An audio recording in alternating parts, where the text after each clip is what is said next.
You are Going live. We are live.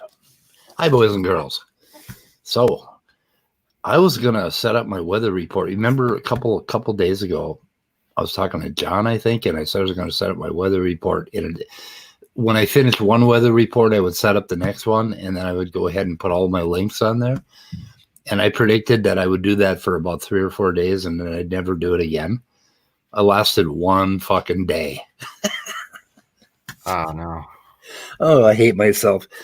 I just hate myself when it comes to establishing a routine or sticking to a schedule or, that sort of thing.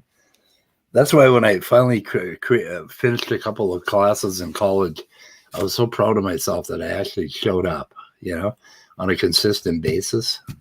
And because consistency has been my problem throughout my life. I mean, if I had been consistent, who knows what I would have accomplished. You will have become the next Einstein. I think so. Or I probably would have died of boredom. Maybe. I'm not sure. Anyway, let's get rid of this thing, and then let me remember to unmute my tab in case, because we may take a look at some videos today. But anyway, so this is the Acts and Facts journal that we have up, and I subscribe to it monthly. I can't remember if I paid them or not. I hope the hell I didn't, but I probably did. And so I get it online, and I also get it in the mail. And I get it in the mail, and I take it in, and I scrub my hands, and I wash it over with normally with alcohol, because pandemic.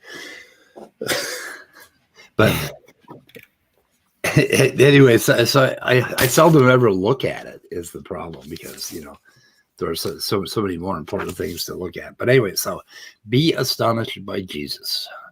We at our ICR hope your Christmas season is filled with Jesus, or whatever, and presents, united worthy of our creationist heritage. I don't know what that is.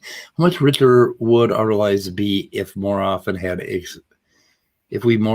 experiences that gave us delightful rush of wonder and overwhelming surprise? What? It's too bad. What? I don't know. I'm surprised every time I wake up in the morning. It's too bad that we age. Fewer experiences. I don't know. Anyway, I'm not sure what that one is. So I went and started looking at microscopy may detect fossil bone cartilage. Now, this is the old soft tissue and dinosaur bullshit. And then the other one that caught my interest, the fossils still say no, the origin of vertebrates. And they're okay, pull that one up. Is that a jellyfish? Yeah. It looks like it. Where are they going with that? Okay, and that's what is that called? I forgot its name. It's called a tunicate. I think like a sea squirt. Yeah, but is that the one that there's a wonderful picture of, I think, a tunicate in Campbell's Biology. And I don't think this is the one, but that's a cool one. So, okay. So what do they say here? One of the greatest problems for evolutionists. Without them, how would we know that we even had problems? Because they're so wonderful at pointing out our problems. Sudden appearance complex animal life with no evolutionary precursors as seen in the Cambrian explosion.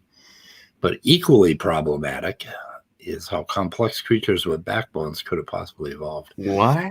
Not actually. That's actually the fun stuff. Yeah, okay, I'm curious now.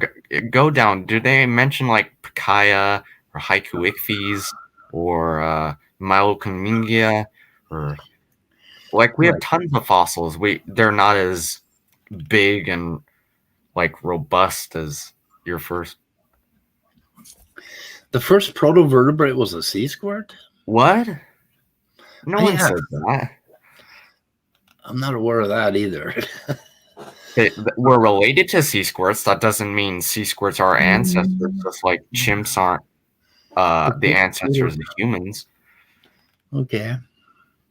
Is that a oh God, my brain is going to glitch on me today. But there's another branch of what is the other branch off vertebrates? What are they? Cephalochordata, Yes.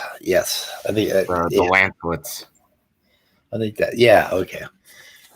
But sea squirts, where are they in this? I'm not too sure. I think the latest ones say that we're actually closer to tunicates than either of us are to cephalochordata, something like Okay. that. Because we share more with them. Okay.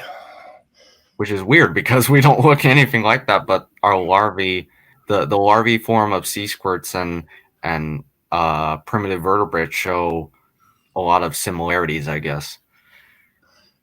Okay, the main reason evolutionists like to imagine sea squirts as a vertebrate ancestor, nerve cord and a tail. Okay, so it has, a nerve. Well, you need a little more than a nerve cord. You need that that structure underneath the nerve cord. What the hell is it called?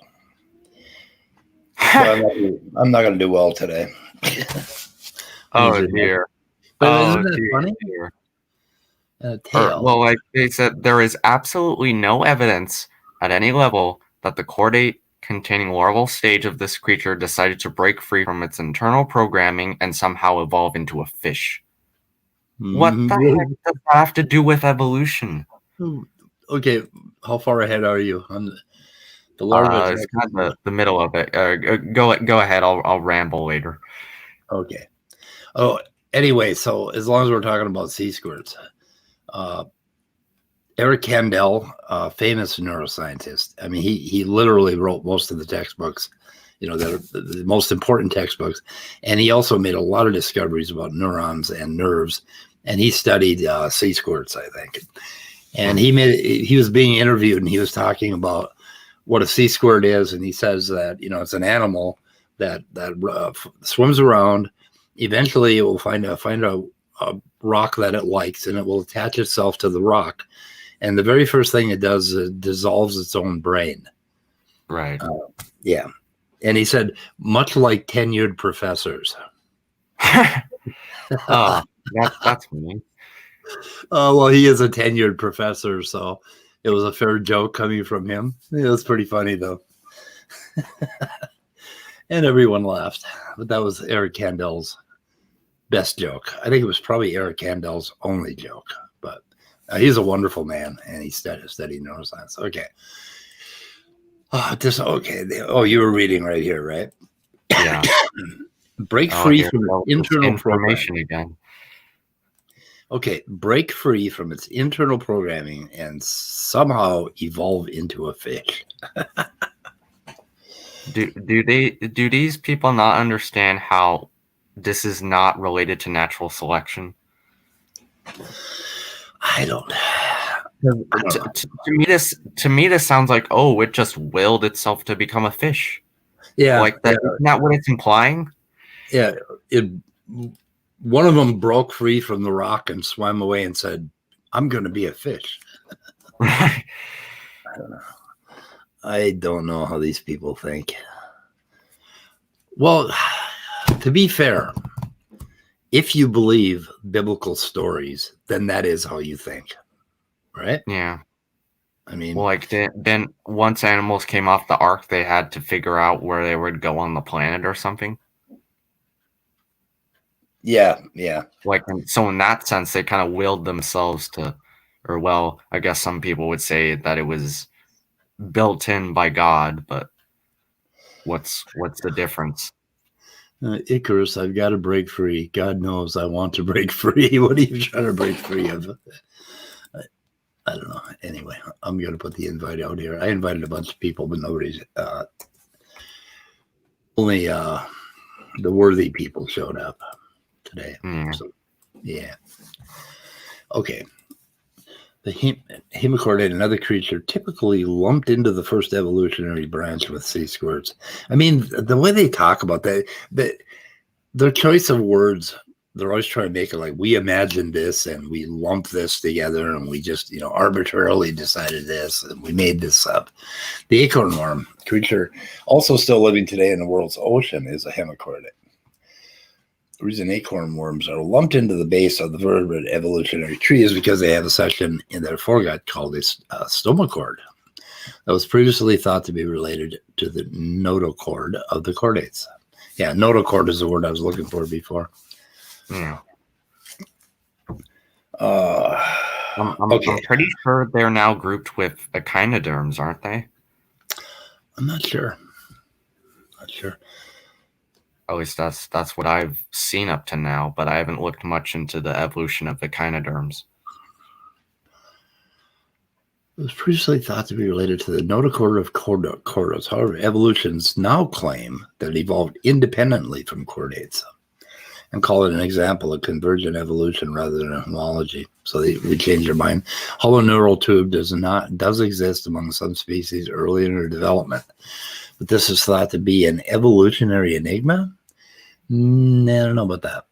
Given the inability to determine any consensus evolutionary relationship, Michael Benton, who the hell is that? What I know, I just woke up, guys. You got to help me out today. Mm. And I just woke up too. Yeah. Well, I woke up a long time ago, but then I went back to sleep. And I had some dream. Oh, I went to sleep listening to Sal Cordova interview a new victim, Ryan Elving. And I woke up and I thought, these damn creationists, you punch them and you kill a few of them and then more pop up, and that's why I put the rabbit video up or rabbit icon up, because they just keep multiplying like rabbits. There's a never-ending supply of them. Michael Benton, Scotland? Nope, not the one I want. Oh, British paleontologist and professor of vertebrate paleontology in the School of Earth Scientists at the University of Bristol. Okay. Hang on a second here. Kind of reminds me of something. You can, we could pull up some stuff. I'm curious. Do they have any stuff on the Big Bang, shit. for instance? Oh shit! Hang on a second. I know why I know Michael Benton. I'm moving books. Oh. He wrote a book called Vertebrate Paleontology by Michael J. Benton. Anyway, which is much more fun than Acts and Facts. And now I'm breathing hard because I had to lift a 5,000 pound. Can you say that? Yep. Yeah, that's Michael Benton. Okay. Now we know that. Would you ask? Well, I said, have you seen anything about like astronomy or the Big Bang from this, whatever this is? You mean Acts and Facts? Yeah. Are there any articles on like the Big Bang or something? I'd be interested in looking into that. Oh, I bet they have a million of them. I think I could probably do a search. This is just their current issue from January of 2021. Okay. Yeah, go and search for it. I'm really curious at this point what their naive picture of the Big Bang is. They kind of stick to biology for the most part wherever they can, but I'm pretty sure they have something. So I don't even find stomacord in my Benton's book in the index, which makes me wonder what the hell they're talking about. So that's something we have to take. See, the issue with these things is you really have to do a lot of auxiliary research when you read them. Yeah. And figure out exactly what the hell they're talking about. But, okay, we will search for that in a minute, but let's just go through this article. The Amphioxus. Sure, yeah. Okay, this one I've heard of. No, this is the lancelet. Okay. Evolutionary chain. And I'm pretty sure we could find that in Michael Benton's book. But, I had ambitious plans of reading more of this book, and I keep getting distracted by creationists. Right now, I'm looking into Cell Cordova's DL ratios. And Okay. Okay. Look at this specific wording. It says they're considered the early basal evolutionary ancestor of vertebrates. Basal does not mean ancestor. Okay. As far as I know, it just means it's a stem group. Basically, it's the sister taxon. So it's the closest relative of whatever group you're studying. Is that called a basal evolutionary ancestor, or is that called a like an outgroup? You mean? Yeah, like an outgroup, basically. I think that's what basal means. I'm pretty sure they don't use the word ancestor in evolutionary phylogenetics at all. They'll use common ancestor. Right. But they're making it sound like this is like an evolutionary chain or something like that. Oh, okay, like we developed from a landslide. Yeah, like look, they literally use the word evolutionary chain in the beginning. That kind of implies they have a misconception of phylogenetics. Yeah. Yep. Let's see. Lower Cambrian strata at roughly the same time as many other creatures with complex body plans. Not a problem. I'm trying to think if he addressed this. Okay, amphibians. Yeah, on page 3 and 4. So on page 3 and 4 of this book, he talks about Amphioxus. Oh, let's see. Yep, and then we get some pictures of sea squirts and stuff like that. Cephalochordata, Amphioxus, Urochordata, sea squirts. And anyway, they have that notochord, and that little, there's a little cord that just kind of runs underneath the neural fold, and that I think ends up in humans being part of the vertebra, and just a little bit. I think part of it develops into vertebra, and then it kind of wraps around the cord, and sort of thing. Which is it's just extremely, I wasn't, they're kind of implying that this is some sort of big problem or that we're having I'm pretty sure that this is the evolution of the vertebra, basically. And eventually they became bony, and then we had vertebrates and articulated and all that stuff. Let's see what else they have to say here. Other fully formed fish appear suddenly in the Cambrian. Suddenly. What does that mean exactly?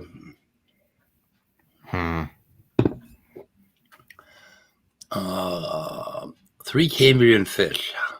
Milocunmingia, another alleged basal vertebrate.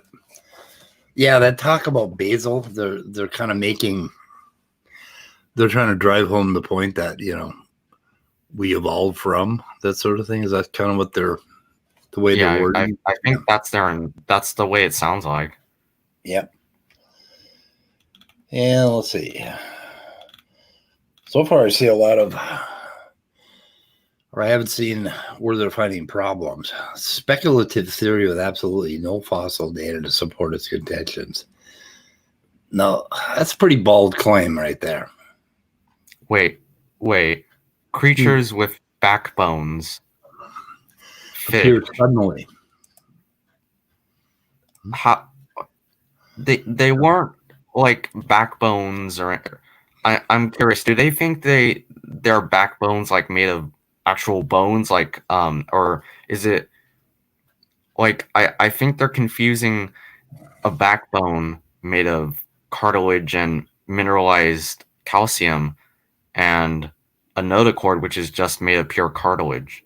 Yeah. Like, because a vertebrate is not the same as a chordate, and it's kind of hard to tell the difference sometimes. Because we know they were chordates because they had a notochord, but we don't know how close they were to true vertebrates. They get closer and closer, but we don't know if they were actual vertebrates, I think. At Yeah, least and there's that's what I remember. and there are some extant chordates that are very, very close that we look at. We've got a nice Right. little picture here. This would be a good discussion, I guess, to have after we boned up on it a little bit. Yeah, yeah. Because he mentions Milo Mingiida. Mylocomia. Milo, can you say that? Milo. Mylocomia. That's the pronunciation I've heard. Okay. And Myoxenoidea, hagfishes, lampreys, and Conodonta, which are there's a really nice diagram in here. That and there we go at the bottom talking about the global flood and how it buried them first because they were at the bottom of the sea. Okay. The main reason we find sea squirts, acorn worms, and various types of fish in these early Cambrian rocks that they were creatures dwelling on or near the ocean bottom, and they got buried at the bottom of the sea. Okay. And then some mud formed, and then all the other creatures fell down on top. Right. And like here's the thing with that hypothesis is if we find a global flood, we'd expect them to be in these random disordered layers that are not based on taxonomy, but they are based on taxonomy. They're like we've and why is it that we find clams, for instance, in the exact same layers as dinosaurs and birds and mammals and amphibians? Like, wouldn't they all be at the same layer? That just doesn't make sense. Yeah, and they speculate about these 1,000 foot tall mega tsunamis that were happening during the flood. Right. And I did see them admit that Noah's Ark was protected by magic, so it was magically protected. But anyway, so they got these. So you got the ocean churning like this, and you got these little tiny sea creatures on the bottom of the ocean. None of those currents ever got down to the bottom of the ocean and stirred up that bottom layer and brought it back into the top layer and went around and mixed it up. I mean, if you could imagine the amount of turbulence that they're claiming from the fracture of the deep and an entire, 10 times the amount of water in the ocean came out of these fissures and blew up, almost hitting the moon, went into outer space and fell back to Earth and cooled down. And all of this was going on, and they're telling us that these little sea slugs stayed on the bottom layer and got buried. I'm not buying that. So I don't know. Yeah, but anyway, okay. So acts and facts. Let's go back to the title page here. Yeah, I'm curious what astronomy stuff they have. I'm generally interested in how they misrepresent it. Oh, there's no search. Give store. Oh, there's a place to give, and there's a place to go to the store and buy. And there's an education place where you can buy even more stuff, an immediate place where you can buy even more stuff. It's all about buying shit. Yeah. But it's a 501c nonprofit ministry. I'll bet. Okay, maybe click the free bars down there. I don't know. Do you see a search anywhere? Oh, this? Yeah, does it? There we go, search. Oh, awesome. Haha, I know my way around websites. You know your way around acts and facts, man. That's going to be a skill. Yeah, okay, what shall we search for? What do you think? How about exact words and phrases? Yeah, search for Big Bang. The Big Bang, not the show. The show sucks. I don't like the show. I was never that great a fan of it, but it's got some funny parts. My science bias. Well, it kind of makes fun of nerds, kind of, in a way. Yeah. Anyway, let's not bring in Big Bang Theory followers in here. Who's the main character in The Big Bang Theory? Sheldon. Leo. Oh. You see the connection? Oh. Leo looks like Sheldon, I think. I don't know. Anyway, Oh yeah. Leo, is Leo here? Is he watching? Hi, Brainbug. I have an invite for people. We're just kind of kicking a few things. Oh, Big Bang Theory collapses. There you go. Quasars. There's a lot of stuff. Okay, we got 91. We got one in 2010. Quasars quash Big Bang assumption. Distant galaxies look too mature for Big Bang. The ever-changing Big Bang story. Ooh, yeah. You think? I mean, Yeah. Jesus Christ, what do they? What do they want from scientists? Americans question the Big Bang. So what? Smoking gun proof of the Big Bang already in doubt. Big Bang fizzles under lithium test. A fuss over dust. So we're at 2014. We got 2015. So what were some of the Okay, go to the 2012 one. Right, 2012. That ever-changing Big Bang story. Yeah, that might be the most useful, quote unquote. Okay. Actually, it's not so useful because it's kind of glossy pages, and as toilet paper, it really sucks. Oh dear, you're gonna get ICR followers up in here as well, Speed. Oh yeah, that's what we want. Some of them ICR followers. I'd like to have some people. This is where they produce. I think this is where they produce all the papers for some of their PhD heads. Is Jensen an ICR guy? Is he an AIG guy? I don't know. I get them confused. I know they fight. They're not extremely fond of each other. Okay. Reinterpret what Genesis states. No, all we ask is that you read a fucking metaphor like a metaphor, or a mythical story, and you stop pretending you're a scientist. Oh, let's see. Let's see. They're talking about inflation here. Several versions have cropped up. Let's see. Lemaitre? Is that how you say his name? Lemaitre. It's Belgian. Oh, okay. I don't know. Where's the nest leg? He's pretty close. Hey, Fish, come on in.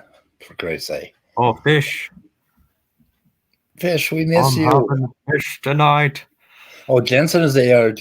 Oh, Fish knows this shit. Tompkins is ICR. Uh-oh. And we got the Bug. Hi, Bug. What's up? Hey, Brainbug. Hey, Bug. What you doing? Well, obviously need to mute that.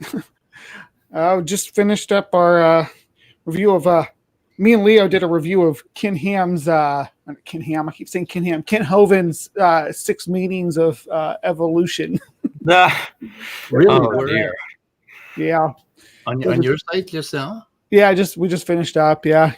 He's he went to watch the end of that Cosmic Skeptic debate over on MDD, but that's where Leo is. No. What is Sorry, the I missed debate? that. What is the debate over there? It's veganism, I think. Okay. No. So you guys did a live thing on your channel? Yeah. Yeah. Okay. It's not showing up on your channel thing yet. Do you have a link? Yeah. Just a sec. And you do have a wrench, don't you? Yeah. Okay. Drop it out there. Yeah, we did that. So Brainbug, if I'm asking you a question, I don't feel like we've really had an actual conversation before. Or what's your I guess interest or expertise, if I may ask? I'm an ecology student. Okay. Yeah. That's cool. So ecology is what I'm studying right now. So I did go to school before, but yeah, it did. I don't like the path that took me down. So I'm trying something different. Cool. Yeah. I don't know why I didn't get a notification for this video. Yeah, we had a pretty good turnout. It wasn't wasn't too bad. Anything you put Kent Hovind in the title, people show up to dog on it. Yeah, we should try to put Kent in our title all the time. But. Yeah. But yeah, last night I was he popped up on my feed, which he usually doesn't do, but I watched a couple things on it because he had Matt Powell on his stream a couple weeks ago, and they were like wearing matching outfits. It was really creepy. So I was watching that. So I guess it made him think I wanted to watch more Kent Hovind, and it popped up on my feed. He was doing a live stream Q&A, and I went in there to listen to what he had to say, and he laid out his 6 meanings of evolution. So I was like, oh, I'm recording this, and we're gonna. He's still talking about it? Yeah. Oh my god. So we yeah, he actually thinks that he called what star evolution. He actually doesn't believe in any of the theories of a star forming. Because have you ever seen a star form? Yeah, well, freaking in that Matt Powell's movie that he just put out, he doesn't believe in plate tectonics, like stuff that we can see and track and understand. Yeah, he doesn't. That's ridiculous. Oh, Pseudoscience. And he tried to. So Matt Powell on the video review I did of his movie, he messaged it. He commented on there and then emailed me and wanted me to debate him. I'm like, yeah, we can debate. And he's like, well, and I said, why don't we debate whether the evolutionary model or the flood model better accounts for the diversity of life that we see today? And he said no, he wanted to debate whether the Grand Canyon was created by Noah's flood or not. And I said to him, I'm like, if you want to debate the geology of the Grand Canyon, that's great, but you're going to want to debate that with somebody who understands geology. Talk about animal dispersal and the cladistic models that we can build off of that. Then yeah, well, I'm your guy, but he hasn't responded to that. So yeah, he has an agenda, and that is to get you out of your arena, whatever it is, and that he can use clips and I saw it happen in real time when he was in it's been about a year ago when he was in Knock's stream. So Knock had Mama Atheist on, and she's an astrophysicist, so she knows her business about astrophysics. And so when Matt Powell came into the live chat, he asked if he could pop in. He popped in. All he wanted to talk to her about was human evolution.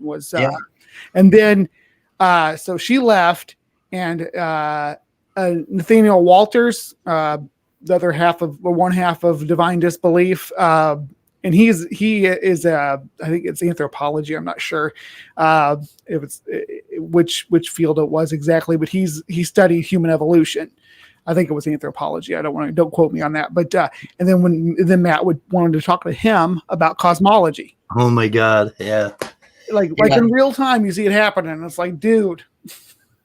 Oh, that would be it would be a precious clip if we found that, and it was, patch them together and show how ridiculous they are. That's probably explains why they have Georgia Purdom talk about geology, and they have their geologists talk about genetics on AIG and stuff like that. Yeah.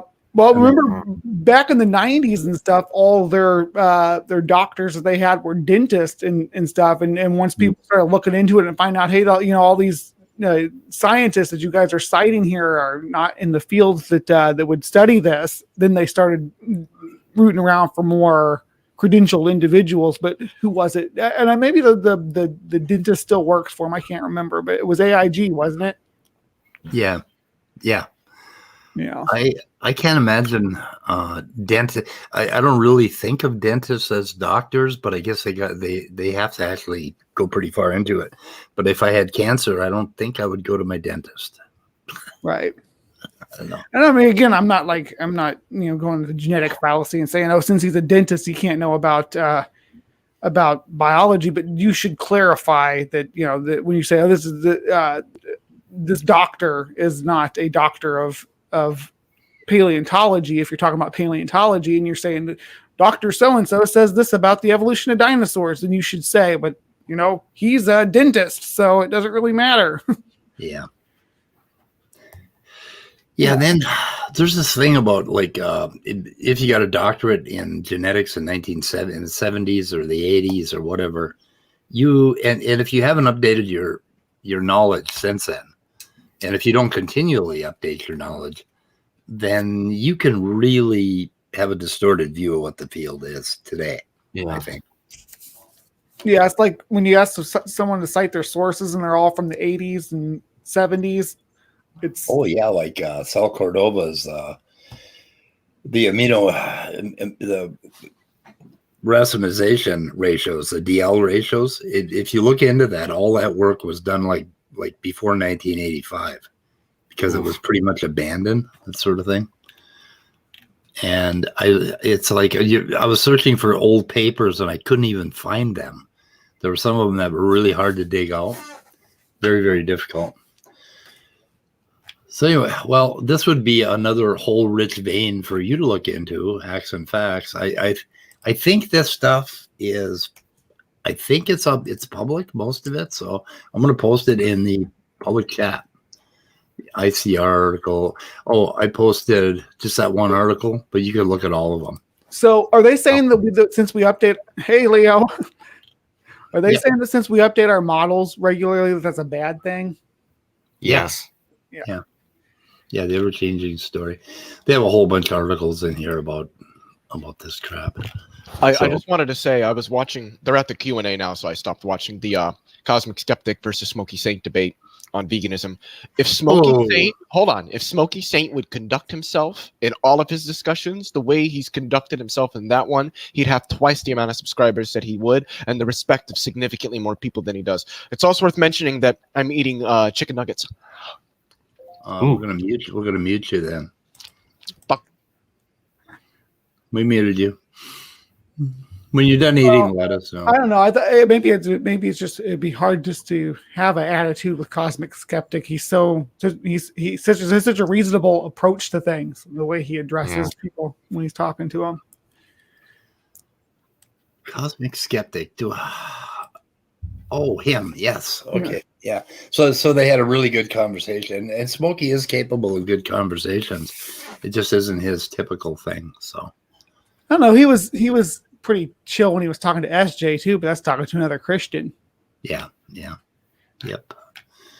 Anyway, so the other thing in Acts and Facts that I was looking at.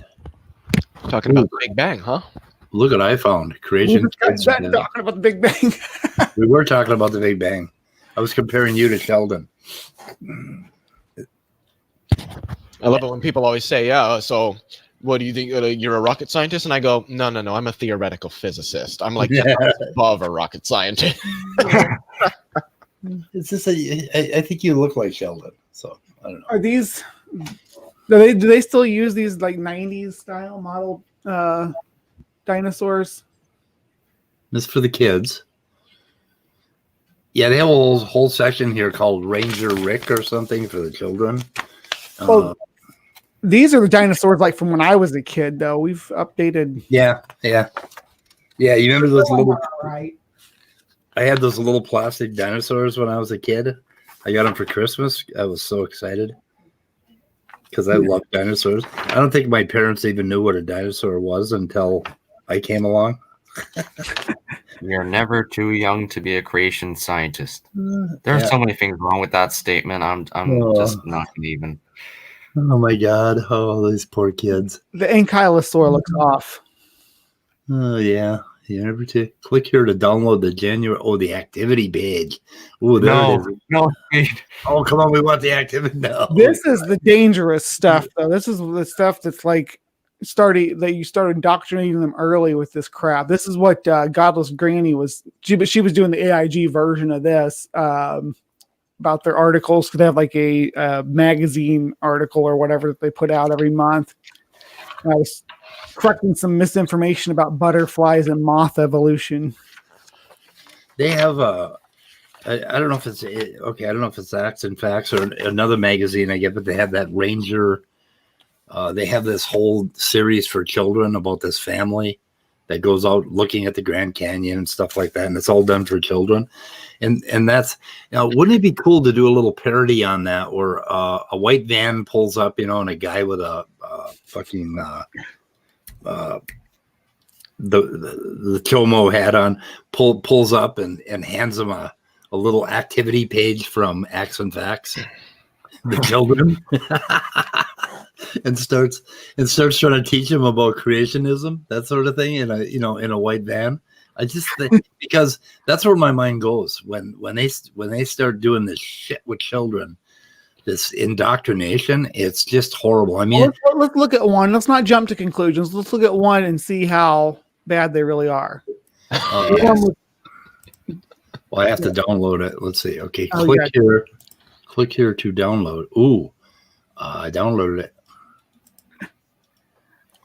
The little Ranger Rick thing or whatever. It wasn't Ranger Rick. It was something. Maybe it is Ranger Rick. No, Ranger Rick was Something else.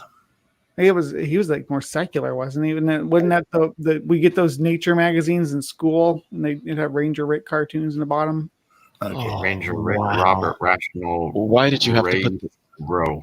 Why did you have to put the link to this ever-changing Big Bang story here? Because everything in this article is so fucking stupid. Well, I wouldn't even know what. Oh no!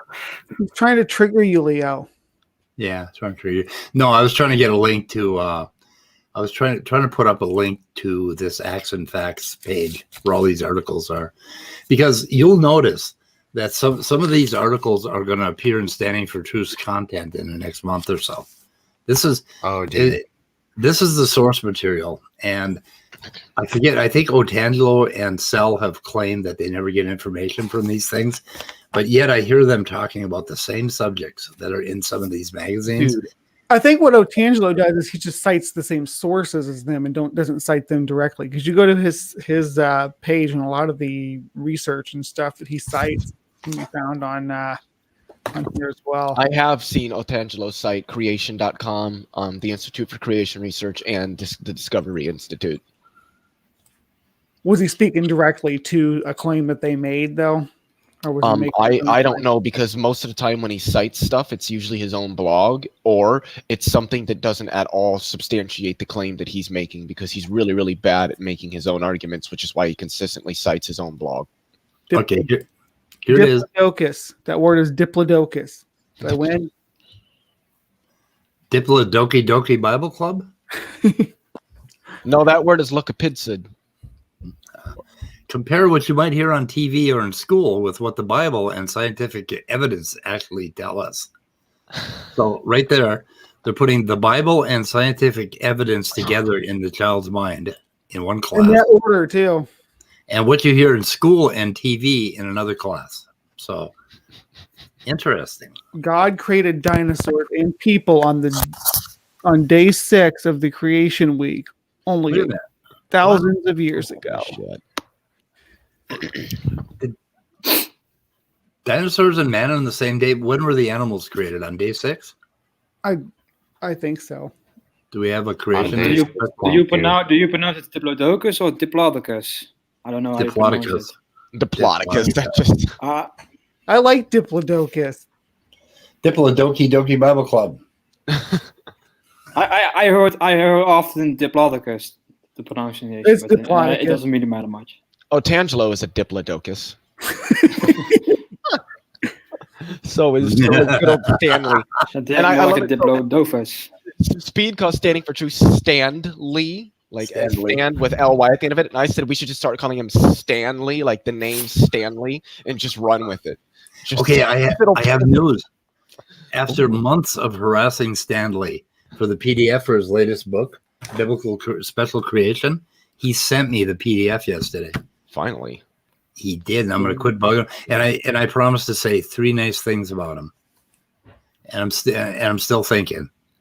I'm still working on it. Oh shit. He's tall. He's a nice guy. So- and he is semi-transparent. It only takes 3 months to get something out of him, like a link. Looks like their debate's over. Our charioteers just showed up in the chat. Said that Suzuki Tank got his ass handed to him. Well, from what I saw, I can't necessarily say that is correct or incorrect, but I've stopped looking at debates in a win-lose and always claiming that my side wins. And just because it's Smokey Saint, I'm not going to make the claim that he lost. I've heard him debate this topic more than once, and I do think he has a pretty cogent defense for it, because I give credit where credit is due. Alex did pull the name the trait argument, which is not the knockdown drag out argument they think that it is, like, at all. It's kind of funny that they think that it is, because it's not. Oh man, I really wish I could just like take an unironic bite of my chicken what nugget argument? right now. The name the trait argument. Oh, for the veganism or what? Yes, yes. I don't know what it is, but So it says, what is the trait that exists in humans that does not exist in other animals, that if did exist in other animals would make what we're doing to them as wrong as it would if we were doing it to humans? And that trait would be humanity, the fact that we are human and pigs are not, or cows are not. And the fact that we have an evolutionarily developed sense of empathy for our fellow species members, because, you know, we're a social species and that's how social species evolved. With the I mean, it's just for me, the whole, I don't think there's anything wrong with veganism at all. There's nothing wrong with it at all. If people want to be vegan, they should definitely go to that. I do think that we should look for meat alternatives, not like fake meat, but like lab grown meat, where it is actually still animal flesh. It's just produced in the lab through particular techniques to reduce the stress that we're putting on actual animals. But I don't think that the humans' consumption of actual animal flesh is ever gonna go away. We'll just find, like with lab grown meat, we'll just find better ways to produce it that don't directly harm. I've problems with like the ethical concerns, like how the conditions at which the animals are being kept, and also the inefficiency, of course. Like we like how much goes into like a pound of steak is just bizarre. Like the amount of energy basically you need for that is just enormous. So yeah, but how much energy goes into a pound of creationist, for instance, or like you? I mean, how much energy it took to make a pound of you? I mean, I just don't. I don't know. I'm not buying that argument, that particular argument. The part about all eat grain. For one thing, grains are not that fucking good for you. If you're it's still more efficient if you get the grain directly instead of bypassing to an animal. So it matters how you prepare it too. So I guess if our goal is to efficiently create as many fat humans as we can, and worry about this, like I am not a vegan myself. I eat meat regularly, although I should probably cut it even then. It's because it also connects with the climate change argument. Like, no, it is a fact. Those arguments have been thoroughly debunked. The agriculture in just the United States accounts for 9% of global greenhouse gas emissions, and globally it accounts for 13%. 71% of global greenhouse gas emissions are the result of the world's largest 100 corporations. This idea that it's agriculture or that it's people using, plastic straws has been blown completely out of the water. It's nothing but an attempt for massive corporations to shift the blame from themselves, because they are actually the cause, onto everybody else, so that they don't have to change their standards of running their industries. Right. But you also have to remember, I work in the agriculture industry and have for 2007 to 2021 is 13 years now. So the thing that I've noticed with a lot of vegans, I won't even say all of them or most of them, but a lot of them, is that the only thing they actually know about agriculture is what they've read from sites that already have predisposed positions that are predisposed to be against agriculture. I've actually worked on cattle feedlots. I've actually worked in hog confinement buildings. And I'm not going to say that there isn't room for improvement ethically, because there is. But when you go to like a family farm that's run by a mom and a pop and they're like 2 or 3 kids, where they got a 70 head cow calf operation, those animals are not being abused. Those animals are happy, they're healthy, they're taken care of. You go into like Iowa Select Farms, which is who I worked for, you can look them up, they're the world's like 5th largest pork producer. It's a different story. So the problem is not the family farms, the problem is the factory farms, which is a term I don't like to use because it is a little bit ambiguous to some degree, but most farms are owned by families. And I just wish that vegans would actually have a true understanding of the agriculture industry's best practices, because I hear a lot about like inefficiency in this. You think that farming is inefficient now? Not farming in general. I mean going from plant to animal to human. That route is inefficient. Anyway, there are a lot of plants that are just as inefficient to grow as it is to grow meat. Right. Well, eukaryotes are inefficient as hell. We should get rid of them. Fuck eukaryotes. And of course, it also goes into the methane production from cows. It's also an issue. Well, somewhat of an issue. It's really not as big a problem as people think. No, it's not as big. If I just looked it up, the meat or animal agriculture accounts for 11% of the total carbon dioxide emissions. It's not, of course, a major part, but still a pretty big part of it. Yeah, I would be more concerned with what cars and massive ships and airplanes are doing, and massive corporations like Nestle and all those. It's not if you take down one fly, you have solved the problem. It's not like one solution for everything. I don't think so. Yeah, I agree. I don't think that, especially with climate change, because a lot of people try to make it seem like, well, if we just, cut out meat, we'll fix global warming. And I'm just like, oh my God, why did you just say? That's not what I'm saying. I'm just saying. No, I know that's not what you're saying, but there are a lot of people out there that tend to be vegan and I don't know if they are making that argument, but it seems like it. Like that if we just cut out meat, we'd fix climate change. And I'm just like, no, that's not how it works. Well, so speed I is. I was queuing up for a conversation that we can have a little later. But reduce your carbon footprint framing is a con from oil companies and such to shift the blame. Yes, it is 100%. Yeah, because it's fucking oil, man. We've got to address the big issue. And that's not to say the plastics industry isn't part of that, but let's not say the blame. Where do plastics come from? The blame doesn't need to be on the consumer. People are going to buy what's cheap and available and easy. Yes. That's what they're going to buy, and they aren't going to think about the bottom line is money. So exactly. Also, Leo, this is my big pet peeve about a lot of climate change activists. What is your opinion on nuclear power? Me, I think nuclear power is the way forward. Me too. Yeah, we're on the same page on that one. Yeah, but the thing is, so many lay people just don't understand anything about nuclear physics. They don't understand. They think that it's we're messing with stuff that we shouldn't be meddling with this. It's just like what happened. I always hear Chernobyl, and I'm like, Chernobyl was actually a steam explosion. That's what it was. It wasn't, and I think the steam explosion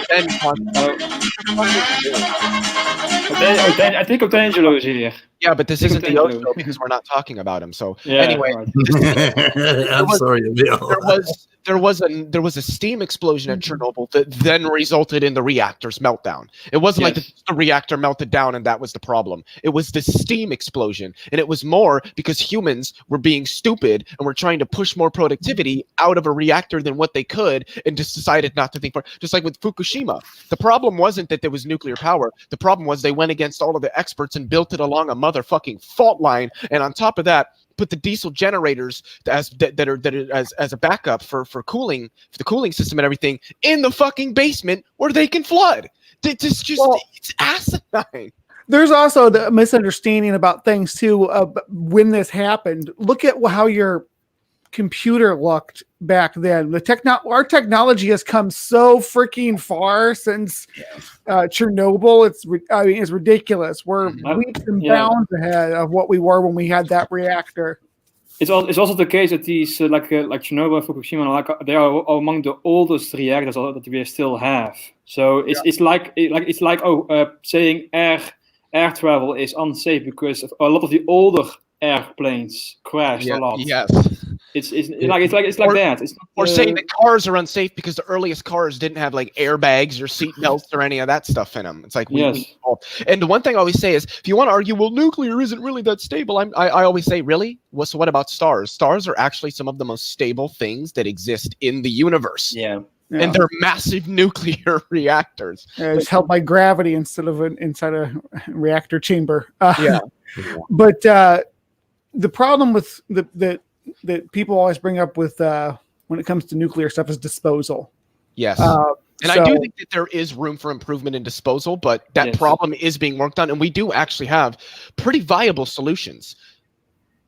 I imagine there should be some uses for it, for the spent. What do they use in most reactors? The problem with that is like that there's a lot of regulation going on. It says you cannot touch the fuel because of like proliferation issues. Yep. Right. So it's more like, oh, they just put it in a canister and just let it sit there forever. But bury it. Yeah. Or bury it. Yeah. Usually, I have an issue with that because not because of the safety, because it's pretty much nothing can happen with that if you just keep it in a canister and keep an eye on it.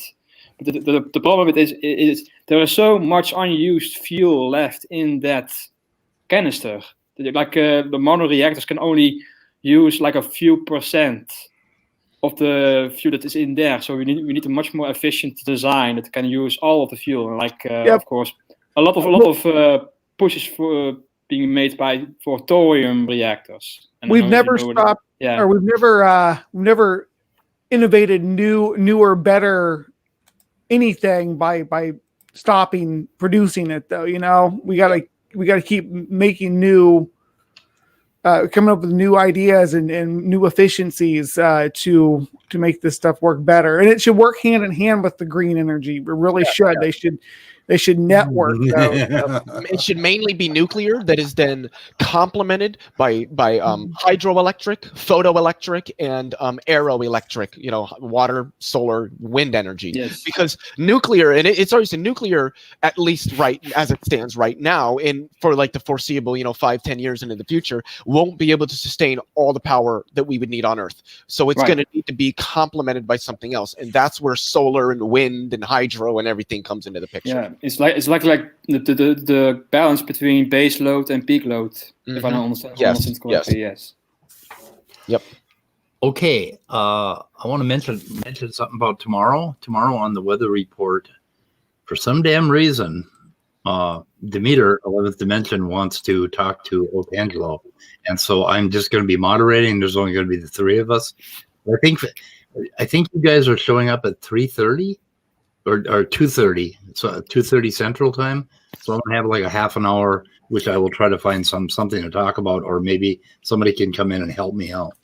Left to my own devices, I'm just gonna ramble aimlessly. Hi, David. Hey, Reed. How you guys doing? We're doing okay. Waiting for Cider and Port, good old Stephen Ryan, to go live so I can jump into after show. I want to say, I'd like to make a comment about oil that I've seen in the last year. When the pandemic hit and we all started staying home, gasoline prices plummeted below $2 a gallon from like $4 a gallon. And the interesting thing is that not everybody was not working. What happened is, like, the corporation I worked for was called Thomson Reuters.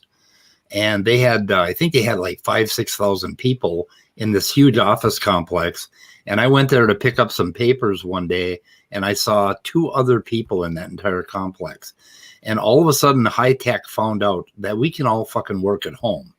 And a whole bunch of companies found out that we could all work at home, and gas prices plummeted. And then you started, the oil companies were probably putting out some of the misinformation about the pandemic not existing because they wanted everybody to go back on the road. And also, I can drive on 35W through downtown Minneapolis. And when there isn't a George Floyd protest, I can drive right through without, bumping into other cars like we used to. You spend like an hour and a half trying to get downtown. And all of this shit. Now, why in the hell does nobody pressure the government to give tax incentives to businesses that allow their employees to work at home? because the truth is that today 50% of us in America could probably work at home, and companies should be strong-armed into making that a thing, because not only can we take care of our children while we're working and communicate with them and lower the costs, you know, of daycare and all that stuff, but we can stay off the goddamn roads and lower that cost. But the main thing is we can lower our carbon footprint. Mhm. And I mean, we're capable of doing that because technology is here to do it. So why in the fuck is it not a thing? You want to know why? Grift. Capitalism. Why are we Yeah. talking about abortion as a platform for politics? Also, Rather a than- lot of money in politics and a lot of money from the companies in politics that Anyway, prevents that's my them from doing diatribe. anything. So David, what up? David left? No, he's still he's I getting think coffee. he's AFK. I'm gonna go get some coffee. Otangelo had a thing last night. He wanted evolutionists to come on.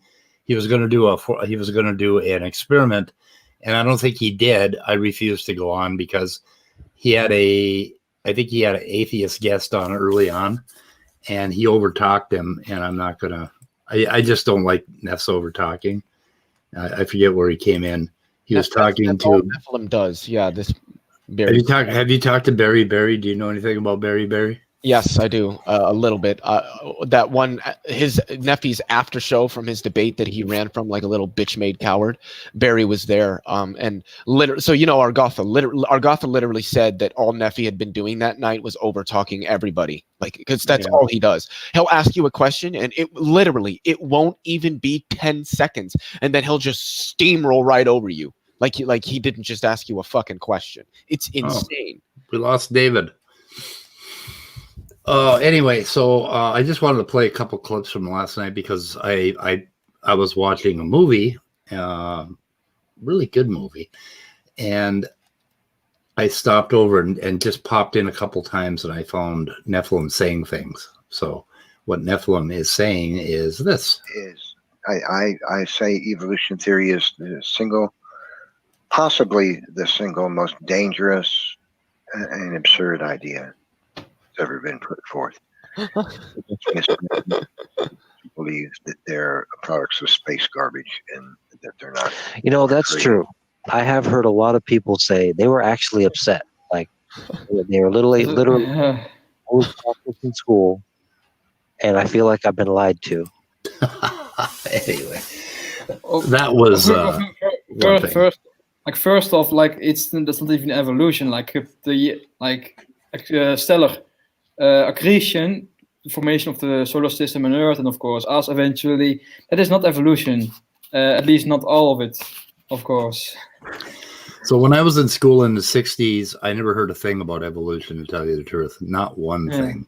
Okay, I don't guys, know. I just wanted to pop in. Steven is live, so I'm going to take off. Stephen who? Cider and port. Yes, dude, how do you not? Steven. Anyway, he's live, so I am taking off. I got to head over there. Who's alive? Oh my fucking god, dude! Cider and Port is the channel. The guy who runs the channel, his name is Steven. He is live. He is doing an after show from Smokey and Alex's debate, and I'm going to join the after show. Never heard of him. Okay. Peace out. Goodbye. Anyway, let's see. What the hell was I saying before all that happened? I can't remember. That's amazing. Like Nephilim with the argument, like if you are just made of space dust, then our lives are basically meaningless. But why does it matter where you come from? Like it reminds me of the movie Toy Story. I think you have seen it, right? Toy Story. Yeah. Like when Buzz Lightyear finally realizes he's a toy, like he has a crisis, but eventually he learns that he can still have a meaningful life with his friends as a toy. Still. Oh wow! Yeah. It doesn't matter.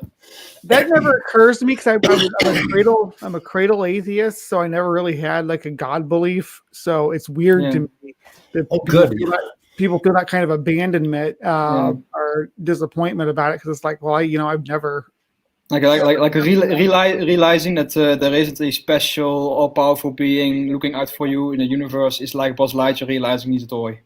Right. Yeah, I got my train of thought again. Anyway, Brainbug, I'm like you, cradle atheist basically, and the thing is, when I did start learning about evolution, my mind did not immediately go to, oh my God, therefore I'm made of space junk and I'm meaningless. I mean, why would you even think that? Why would you connect that? Why would you start learning about it's just an empty philosophy. It's like basically if I'm not the king, I'm just a peasant, and like I don't know. It's I mean, like, I was about. if you cannot be happy with just the life that you have, and be happy with your friends and family. Listen, if you feel insignificant in the universe, this is to everybody. Keep this in mind. You are the survivor of descendant of 6 major extinction event survivors. Right. The chances of you being here in the place and time that you are now are the creationists, you like to appeal to low probability things of you being here by the current model is so astronomical, but you're here. Your ancestors survived all this stuff. You are even you being born from your parents is like how many potential siblings could you have had if your parents had sex at a different time than they were supposed to be for you? Yeah. Right. Now, I was like 8 years old when I realized that where I really came from was one Saturday night, my dad got drunk and he pissed my mom off enough for her to have sex with him, and his drunken sperm entered her. And then when I found out about this beautiful story of evolution, I was renewed, and I realized I didn't come from some drunken son of a bitch with his spewing sperm. I came from this long line of survivors. It was like, holy shit, that was a wonderful realization for me. I never went to the thing where, when I realized I was stardust, and I wasn't the result of what I had thought, what I colored before. It was a wonderful revolution in my life. It's like, holy shit, this is great. I don't know. We all have the same ancestor that survived the Great Dying. Isn't that amazing? To me, for my life, that doesn't really matter. Like what matters is like the connections that I can have with enjoying the time that I have with my friends and family and such. And also, of course, I also have interest in scientific topics. It also makes me happy. But it's not like I'm happy because I have ancestors go way back. I just like happy. Oh, interesting! I can learn about this stuff while I'm still alive. Are you more excited about the stuff that you do have answers to, or the stuff you don't have answers to? Stuff I don't. I think don't. But I think both. Like I'm also happy with both. But I think the mysteries are more interesting, of course. I get excited to share the stuff that I know that I have answers to that other people don't. That excites me to teach people, but I also like to be the student too. Both positions are amazing, but I think I like being the student more because I like getting new input. Yep. And having the creation model puts a cap on that. There's everything's God. So why do you need to know about anything else? So why do you need to learn about anything else? Just everything that you need to know is in the Bible. So yeah. Walker's a rat. Is that what he's saying? I'm not sure. We need to wrap up these. Yeah. Yep. I'm happy to be related to rats. I don't know. Yeah. And bananas. Fucking bananas, man.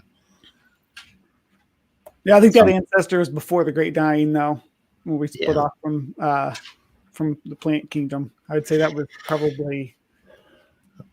So I mean, that narrative that we are nothing without God, and that that they give to children, and we are nothing if we came from. Wait a minute, we came from dust. Isn't that a biblical story that we came from dust? I don't know. That is the kind of shit that comes from creationists, and it's ridiculous. It's just. It's like it's almost like a spoiled philosophy. Like if you don't have what you want, then your life is meaningless. Of course, you can still have a happy life regardless. Do you know what it is? If a cult leader wants you to be part of his cult, he will convince you that your life was shit before the cult. Right. Without the cult, your life it's, was it's shit. basically it's exactly that. And it's also like if you are convinced about that, then it's much more difficult to leave. And it's also the reason why it's so difficult to leave a religion, because they basically say like if you don't have this religion, then your life will become meaningless, and they won't ever leave. Yeah, At all. It's a brainwashing Thor. mentality. Aw. it's Thor. It's the like big I don't like painting a broad brush on religion as a whole. It is still like accurately described as a brainwashing mentality that you will say to others like, oh, if you don't believe this, if you don't believe that God exists, then your life is meaningless. Yeah, and that's just that's cult Brainwashing mentality. Yeah. Cult And if they brain- help you, that's God help. That's God helping. Of course, there are Christians and Muslims and religious people who won't say that. Only the fanatic, dogmatic will say that atheist lives are meaningless and they are bad people and such, or something like unhappy and just miserable on their own. It shouldn't matter that the universe has no meaning. It shouldn't matter that we give ourselves meaning. Right. So why isn't Walker in here? Yeah, Walker, why don't you join? He's getting stuff to do. I'm always I invited happy him. to discuss. I'm also always happy to discuss like scientific topics with somebody So who knows about this stuff. I don't think Lena is a creationist, right? We're young Earth creationist. I don't know. Lena Pasha, she seems more reasonable than that. Our largest divergence, you can get eukaryote. Yeah, we have plants and animals diverged a long time ago. Like the exact timing is still up for debate. Like it's like between 1.5 or 2 billion years ago, give or take. Am I hiding somebody down here? The limit, yeah. What is the limit to evolution, Lena? That's kind of the fight. Is they Right. believe in evolution, but what is the limit? What's the mechanism that says that these are different kinds? That at what point and what stops? But there are actually limits to evolution, like the rate at which can happen, and also the mutation load. Like if you have too high a mutation load, then you will go extinct, basically. Yeah, But, there's a self. but those actually argue against many of the creationist arguments. Like they will say, like, oh, evolution over billions of millions of years is impossible, but they will say that a lot of evolution happened within a few hundred years, right after the animals got off the Noah's Ark. Like you have like elephants, like two pairs of one pair of elephants going off the Ark, and then give rise to mammoths and mastodons and such, like many different species. Even though elephants can only reproduce like once in 20 years or more. I think the elephants ran up north, and then the glacier suddenly formed. How do they deal with the glacier?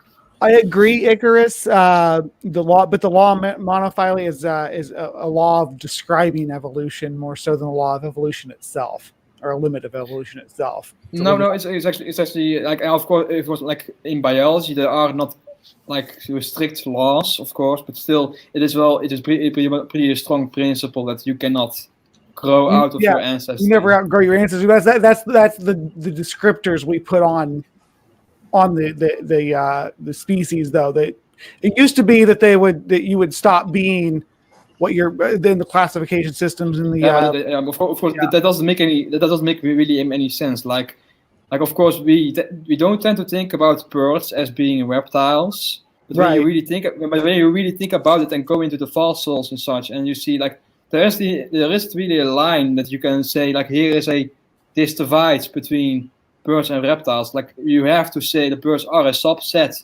of derived reptiles in order to make sense of the classification system.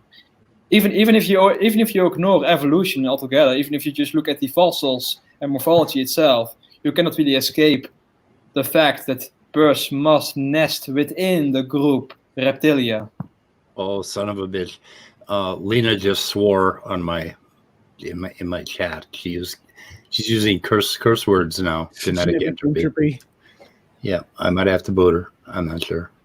I'm morally challenged here. But that's why That's why I'm an advocate for the nested visuals instead of the branching visuals that you usually see. I was actually, me and Speed were talking about that was that last week when I showed you that cladogram thing I was working on, because I like seeing the groups within groups instead of seeing branches coming off the groups, where if you look at it the wrong way, you think that you stop being what was on the previous branch when you become what's on the new branch, and that's just not the way that it works. So I like the doing the circles within circles kind of visuals for it. Yeah, they're kind of cool. Yeah. So the video on the over here. Do you know who this guy is? No. He's Beekman from the show, a kid show for science, called Beekman's World. Oh, I think I saw that. There's the rat. He has a big rat sidekick. Yep. This is the first episode, but this is just the part that he talks about science. I'm just going to play a few seconds of it. Okay. So, here I am on my monumental mission to describe how the world works, to illuminate on the mysteries of the universe, to explain life in ways you've never heard before, to describe complex principles in ways you'll now understand, to clarify. Just goes into the skit. Oh, cool. It has a little girl sidekick too. What is that called? The name of the show? Beekman's World. Beekman's World. What do you know when it came out? What was the era? The year before Bill Nye. It was like 93. Let's see. I got it on my computer here. My kids should have been watching that. Of course, they were turning into teenagers in 93. So they were too busy reading. We watched that 1992. Yep. Okay. 92 to 97, and it only had 26 episodes, I think. We watched Bill Nye and Beekman's World in school in different grades. We'd watch different stuff, but that was the first season. Yep. It looks like Kramer, doesn't it? Oh yeah, I was thinking about it, but I couldn't put my finger on it. Yeah. 4 seasons on Beekman's World. Yeah. I'll have to check it out. It's I have it all on my computer. Kramer's younger brother. Interesting. Okay, I want to play one more clip from Neffy. Let's see here. And this is the rhetoric that I've been trying to keep an eye on. Let's see. Why is it not working? Oh, I got to play. 2 or 3 more generations like this, you see, and the debris that was the wall of evolution theory will be gone. It'll be swept up in grass world where we're growing. It's going to be gone. A couple more generations of this, of modern science development. Just a walking fish says that he can only join for 30 minutes if it is okay with you. I think it's okay, only for 30 minutes. Yeah.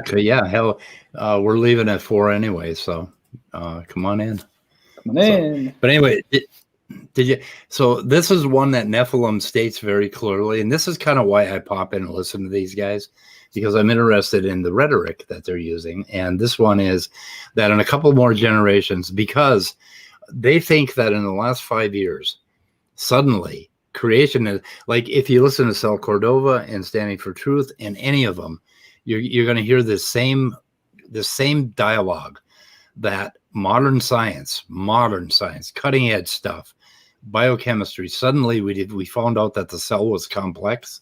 And now that we know this, we just found out, right, 5 years ago that the cell was complex.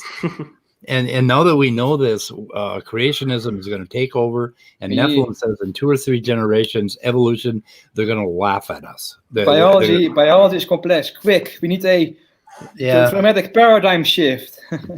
he kind of doubles down here. I'm going to go a little bit further. Yeah. And then failure of evolution theory. A few more generations, and it's gone for good. It's over with. It won't be anymore. Everybody's going to be an intelligent design proponent in decades to come. But now moving from intelligent design proponent to creationist, that's something that will take even more time. Oh, Jesus Christ. Anyway, he actually believes this, and they all do. They really believe that what they're doing, the kind of shoddy science that they're doing today, or this chicken picking, I call it. Oh, but the problem is that. Oh, so go ahead. Oh, I was going to say, they all have these prophecies all of a sudden. Freaking, like I said, I had to watch Kent Hovind last night to get some stuff from. Oh, God help you. But they all have prophecies now. Kent Hovind had a freaking poster. I think he's trying to sell it, but a poster of like the timeline of the end of days and whatnot, going through it. Does Hovind have his own prophet of the Lord in his little compound? Is that what's going on there? Is Nephi claiming that he has divine revelation, that he's some kind of prophet? Yeah, he's kind of getting there, because some of the events in his life in the last couple of years have led him to believe that he's experienced supernatural things, and I don't know, that's kind of what he's doing. The problem here is that it can become a self-fulfilling prophecy. Like we know that they have tried to push for this intelligent design thing a while back, like not in the science, in the literature. That of course they only publish in their own blogs, like Answers in Genesis, or their own pet journals. But in the real world, they actually push for it with litigation, not with science. Like they want to push it in the schools, and that of course led to the infamous Dover trial, and that of course luckily that fell for them. Yeah, wouldn't it be nice if they could get into the schools and just directly do their cult indoctrination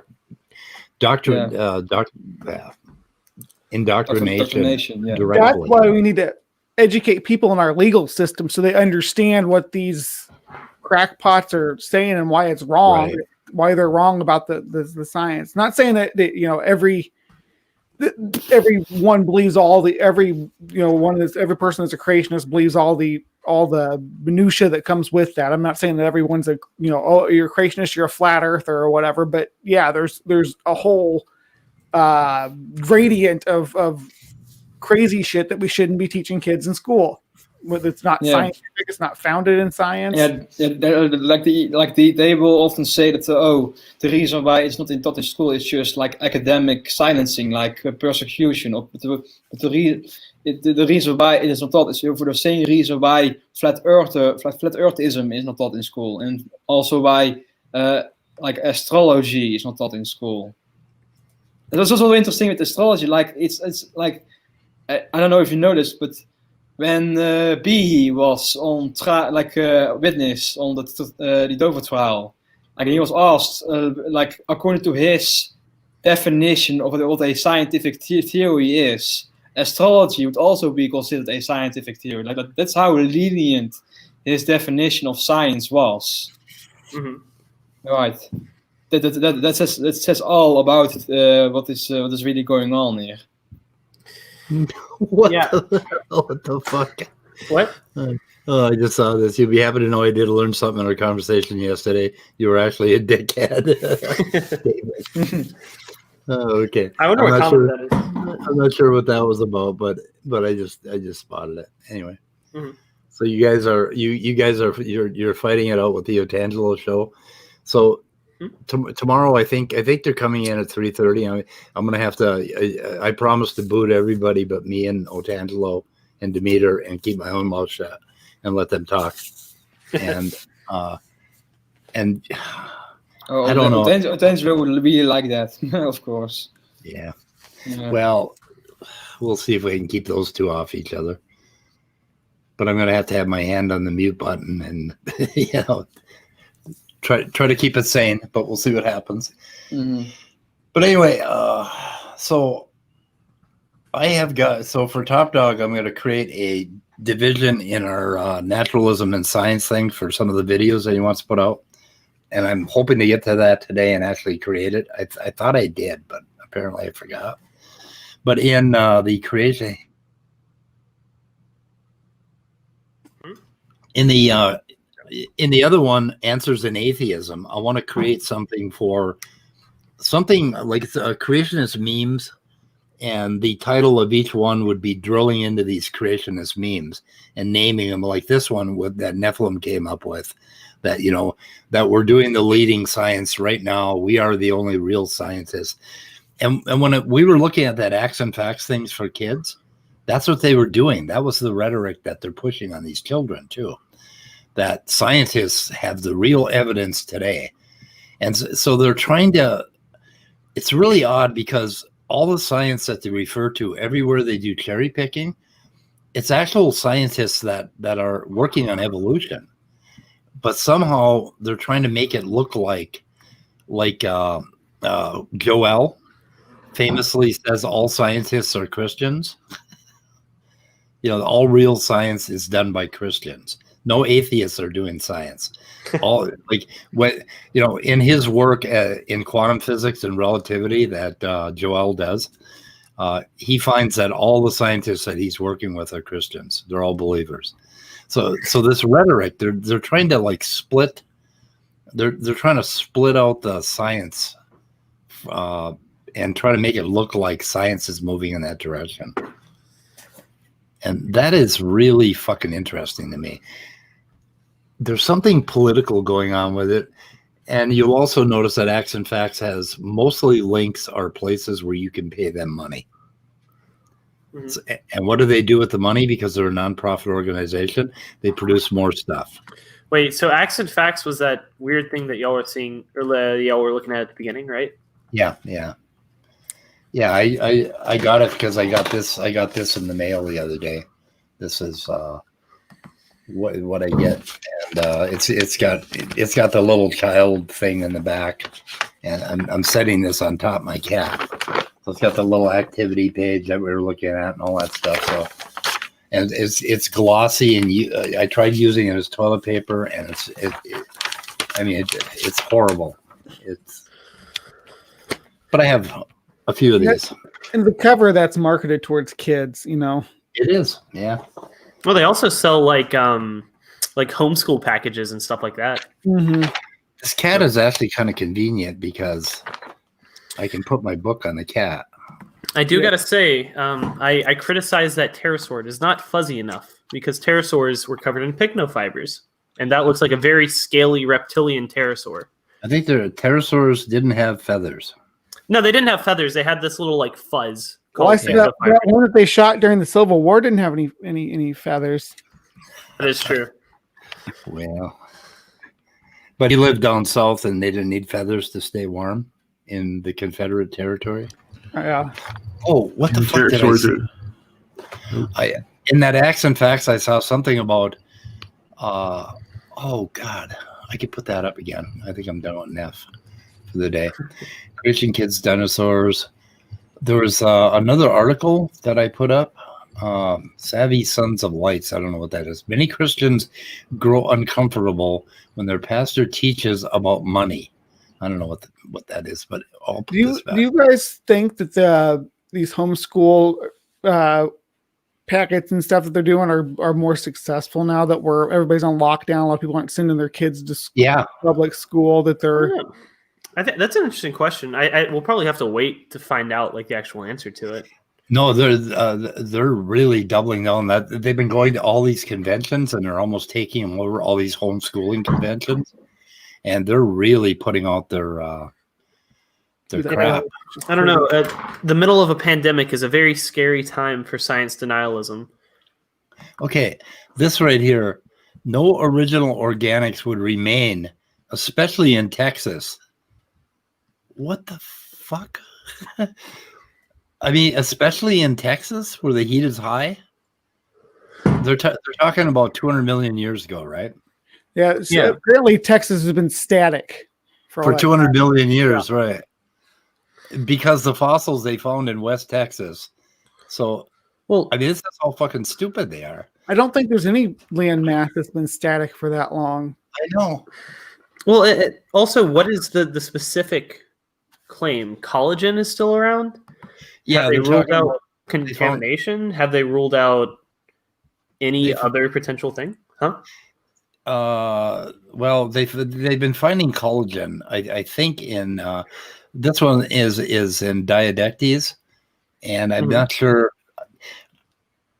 The one thing I wanted to point out is I just started reading this cold, and I did not know about Diadectes, and you probably do, Walker, but I didn't. Kind of.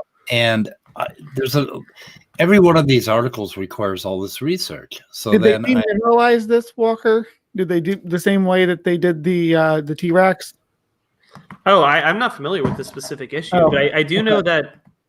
So a lot of the collagen claims, quote unquote, they're finding things that are like imprints of collagen, basically. Like if you look under the microscope at the calcium carbonate that's replaced, the original bone matter, you see these little structures that look like, the collagen form, right? So it's not like they're finding amino acid sequences or like proteins from these collagen. They're finding what the collagen looked like in its, like the shape of the collagen, almost like fossilized collagen. You know what I mean? So they're not actually pulling out organic matter. And it looks a lot like ostrich. Is that right? Like that was the thing with the Mary Schweitzer. They like I said, they didn't isolate collagen. They isolated a basically like, oh god, I'm really bad at describing this one because I haven't really looked into it too much. But it was something like they were able to isolate the almost like imprint of collagen, and the only thing that like fit into it was avian collagen or something like that. Didn't they have like a sequence of amino acids or not? I think the oldest sequence of amino acids that we have, well, okay, so in human line, it's about 800,000 years. And it is from like a tooth collagen or like tooth enamel or something. Yeah. I don't know what the oldest. Maybe I'm wrong. Like wouldn't all the oldest ones be from tooth collagen? From little tooth enamel. Yeah.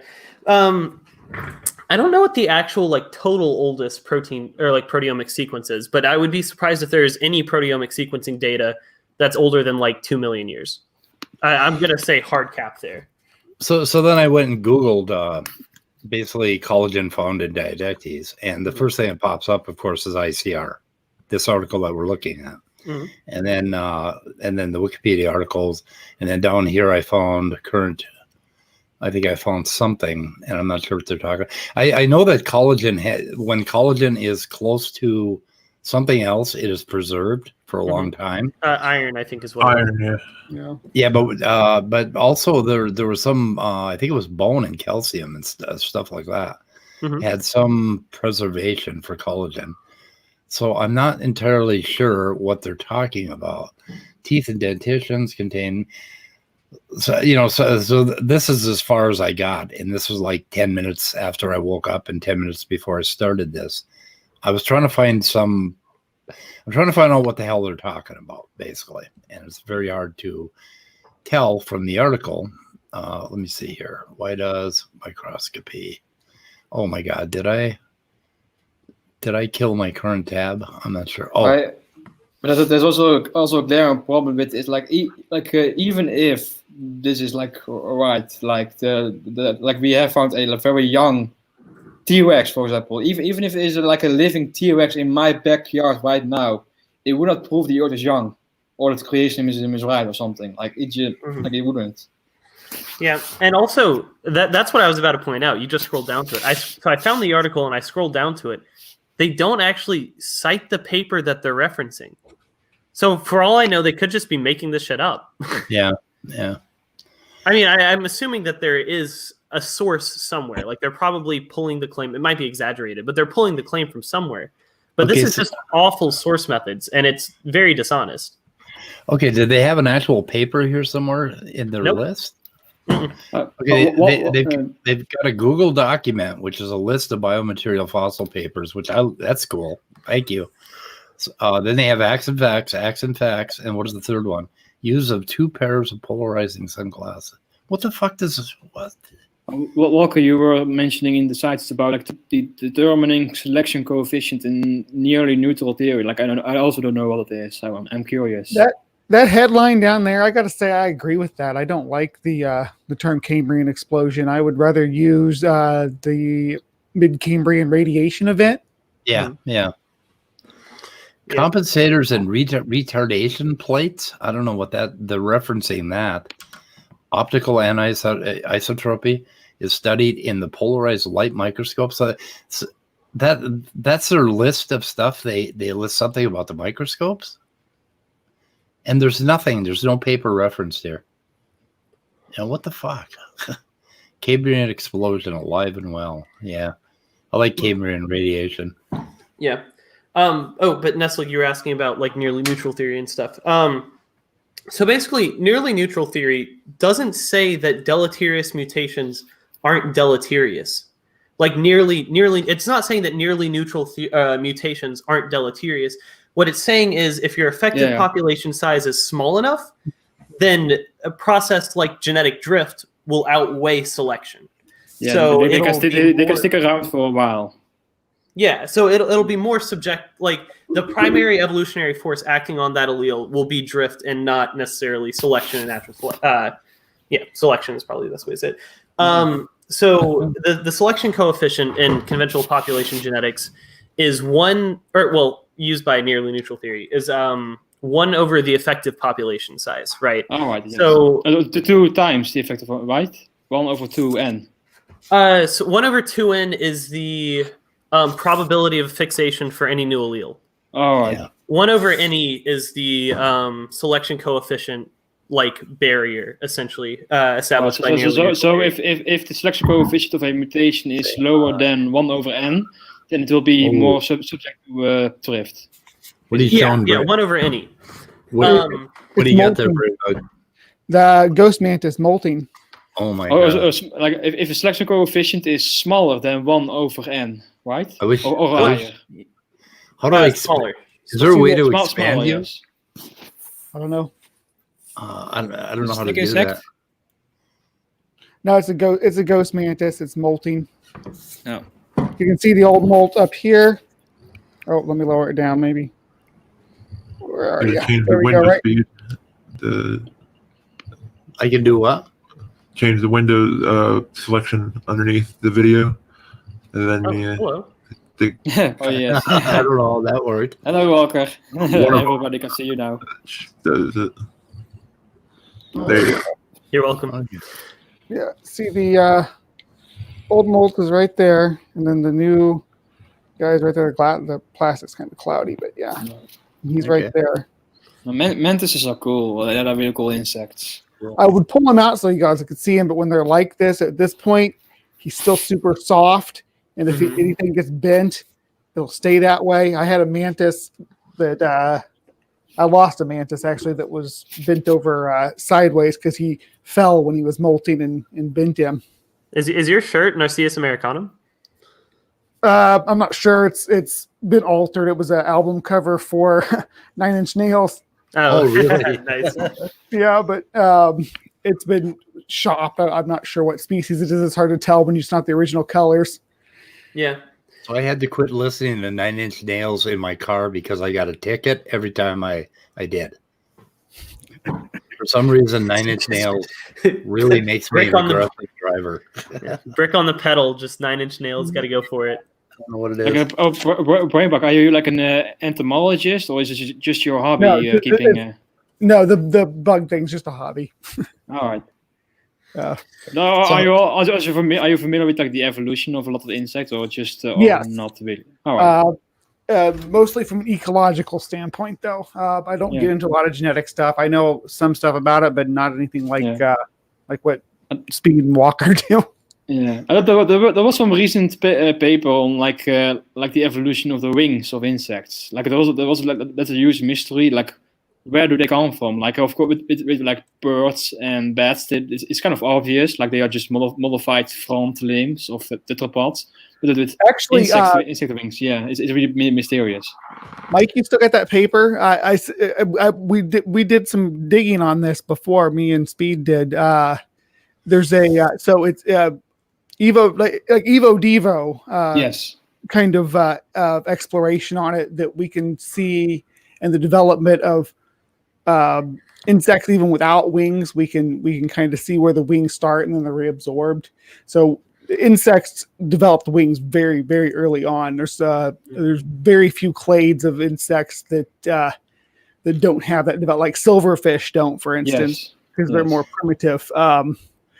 But we can see that in most of the modern clades of insects. Can you remember the author name? I don't. I can look up. I can look up the paper. I have like a whole list of papers. I can look it up really easy. If you give me the author name. I remember the pictures they had, because they actually had some really good graphics in there with the wing buds and then showing them being reabsorbed. So Walker, how the hell did you do that? How did you know it was me? It could have been a ghost. Okay. So how does it go to Brainbug instead of somebody else? So normally you can just drag and drop. We'll put Top Dog up there because he's putting some beautiful mantises up on the screen. Oh, okay. You can drag and drop. Cool. Mm-hmm. Okay. Yeah, you can switch around the order of people just by dragging and dropping. And most beautiful praying mantis. Wow. That's the one I was showing you right there. You know, the worst thing about like true insects is they just don't live very long, like, or at least in their adult stages. Well, yeah. So there's beetles that live decades, but they spend like 90% of that time in a larval state, like longhorn beetles that you might see. Mm-hmm. Some of those can be the ones that bore in, because they're borers is what they are, and they bore into hardwood trees and live in them for decades. There's been people that had them climb out of like 40-year-old furniture, so they can. Beetles specifically can live a long time, but it's always in that larval form for the most of it. Yeah.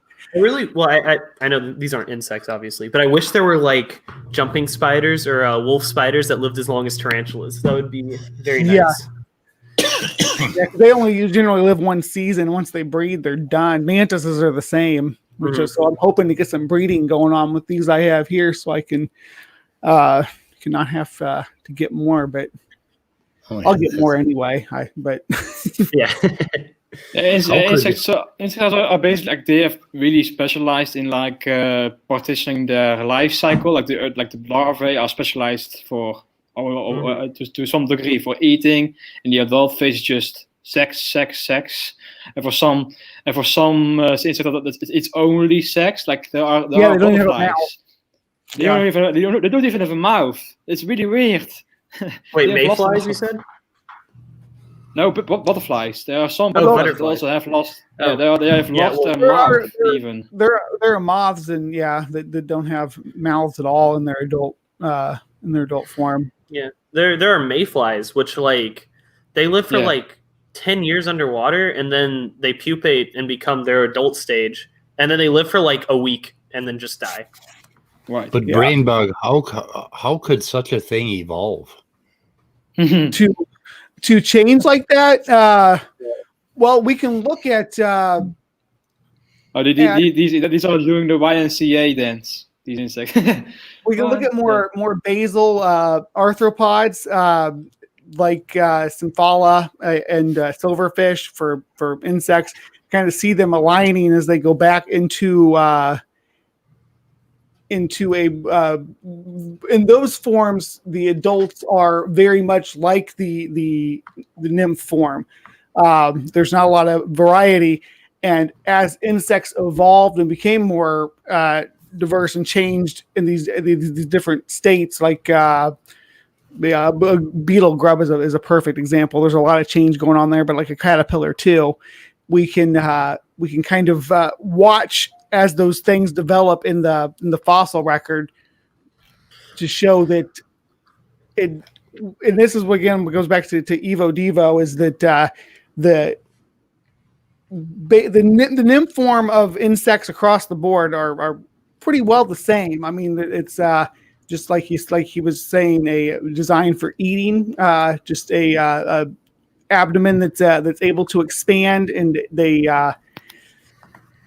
as they develop, that's when we start seeing some changes and you start seeing some diversification. But all life at the point where we diversified from insects would have grown through molting processes as opposed to just growing like we do. This is kind of a modern thing. Even our tetrapod ancestors would molt their skin or shed. Mm-hmm. Yeah, to me, actually, the weirdest like metamorphosis isn't from like insects and crustaceans, because honestly, all arthropods have very drastically different life stages. But like amphibians are so strange to me, because as far as I can think of, they're like the only vertebrates that undergo like a serious metamorphosis, going from younger to older. I think there are some like hagfish or like eels that do metamorphosis, right? I have no idea. I'm not super well versed on it. I always wondered about like the Tesmospondylus and stuff like that, whether they're early stages of life, if they were like giant tadpoles or what, what they looked like.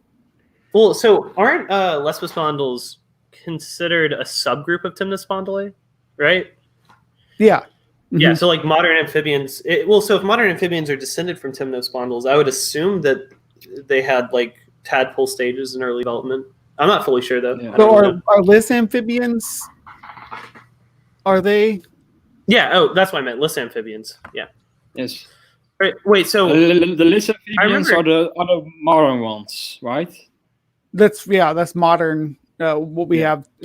Frogs and all salamanders and newts that we have today. I've always wondered whether like our direct ancestors also had the tadpole. I don't know if they had, like, or maybe it's a derived state that only amphibians have. I don't know.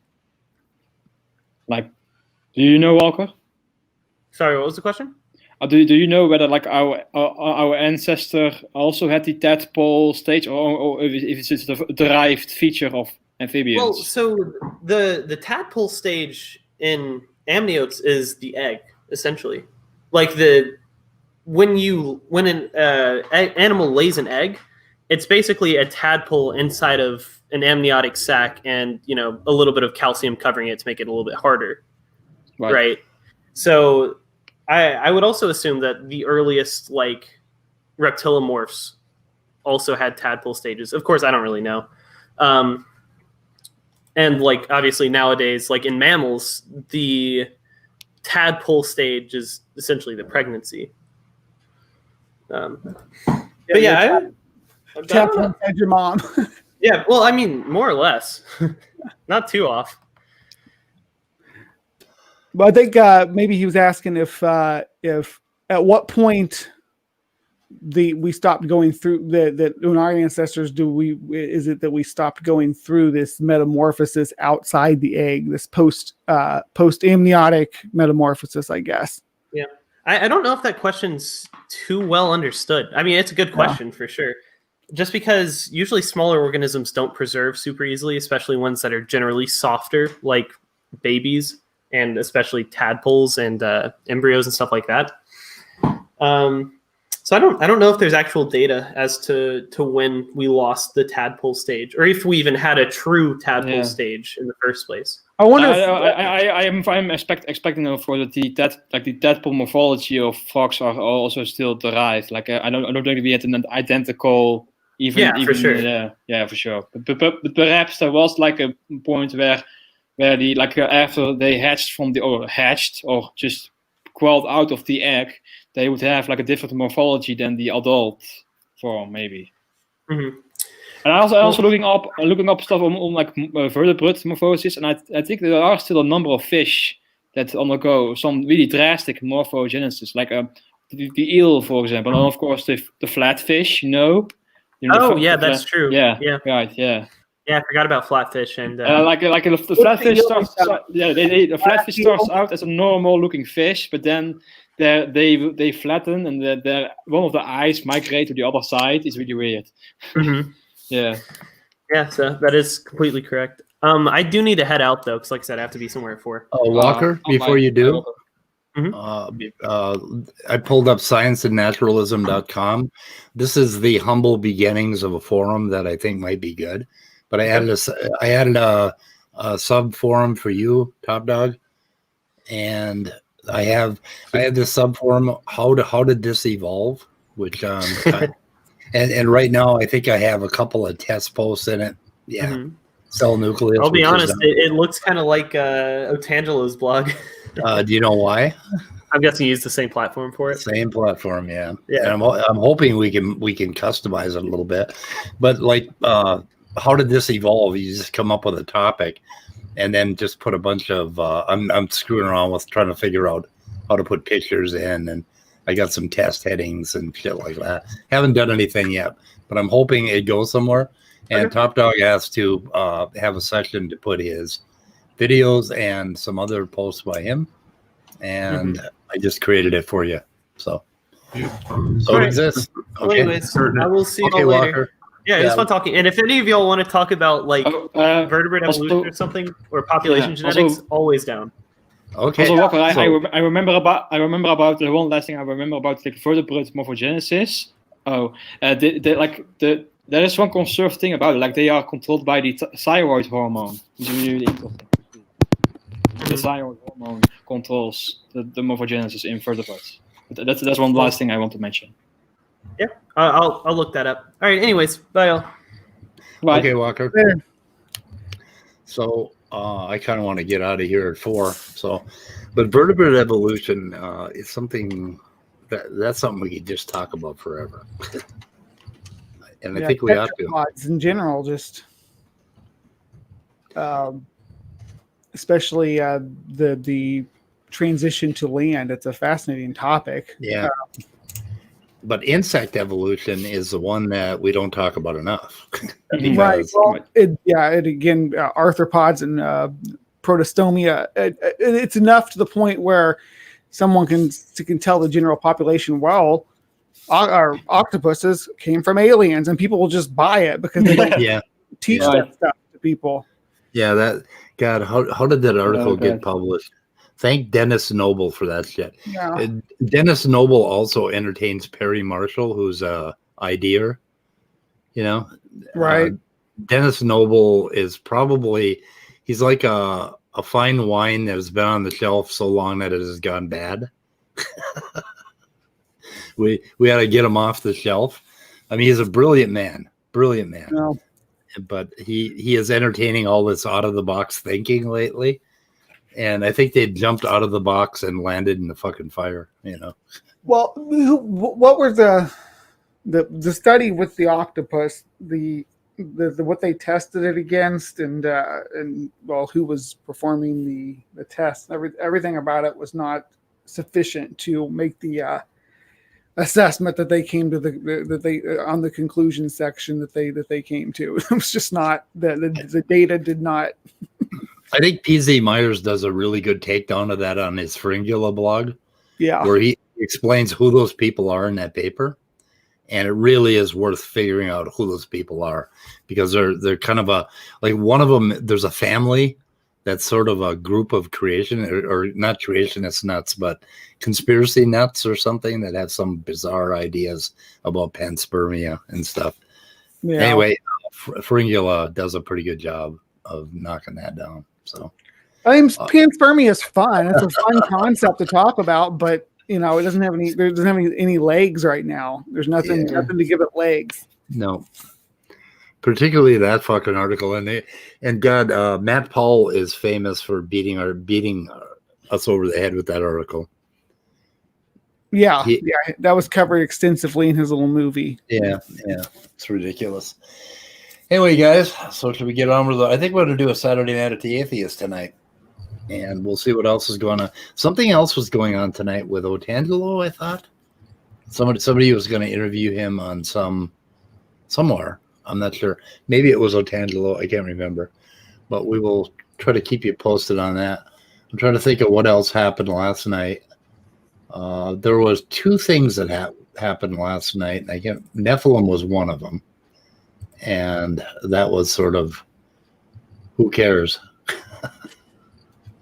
Oh, no. Praise That I Am had a bullshit stream. Anyway, nothing important happened yesterday, actually. So. Okay, guys. I just posted 2 new topics on. Oh my god! You're actually going to use this forum. So so far, I'm trying to get everybody interested in it. Also, we're going. I also want to mention. Oh, sorry. Nestle and Top Dog and Brian hang around when we go not live. But Okay. so anyone have anything they want to mention before we go not live? That's what I was want the one thing to mention about like the insect evolution or arthropods in general. Like there's an interesting thing about like their segments. Like they have segments, but in the evolution, some of the segments became specialized. Like they were divided into like a head, a thorax, and an abdomen. And even if you look at the mouth parts of insects, like each mouth part came from one segment. It's really interesting to look at the evolution of I've that. got some cool charts on that too. If I find this forum he's talking about, I'll post them out there too, so you guys. Cool. That would be awesome. I like visual aids like that, so it shows you it numbers the segments and tells you what each group has kind of done with them, and then how they split off from there too. Yeah, pretty cool it's stuff. it's also interesting to see like the fangs of spiders are just modified pincers to be fangs. Yeah, basically, yeah. The scorpions, what they have on their chesticula is like they look like little scissors. It's really cool. Yeah, what I'm interested in is going a level beneath that and taking a look at the embryogenesis of those parts and what genes are active and how the morphogenetic fields are set up to create all those different parts. That is where it really gets interesting. So, but anyway. So scienceandnaturalism.com is something we're going to try to keep clean it up, and I've got to figure out some things because I don't want just anybody to put garbage out there. So there's a select few of us are going to run certain forums, like Top Dog. I'm going to try to give you like administrative privileges so that you have your own subsection and all of that. But I have not figured any of that out yet. It's another complex nightmare of trying to figure shit out. So, and as we say, I don't even know how to use StreamYard yet. So, work in process, guys. Anyway, we're gonna go off live. Say goodbye to the world. Goodbye, goodbye, crew world. Bye. Goodbye. Lena and Stephanie are having a wonderful argument, which somebody suggested we have a debate with them someday, and we might. So. Anyway, ending.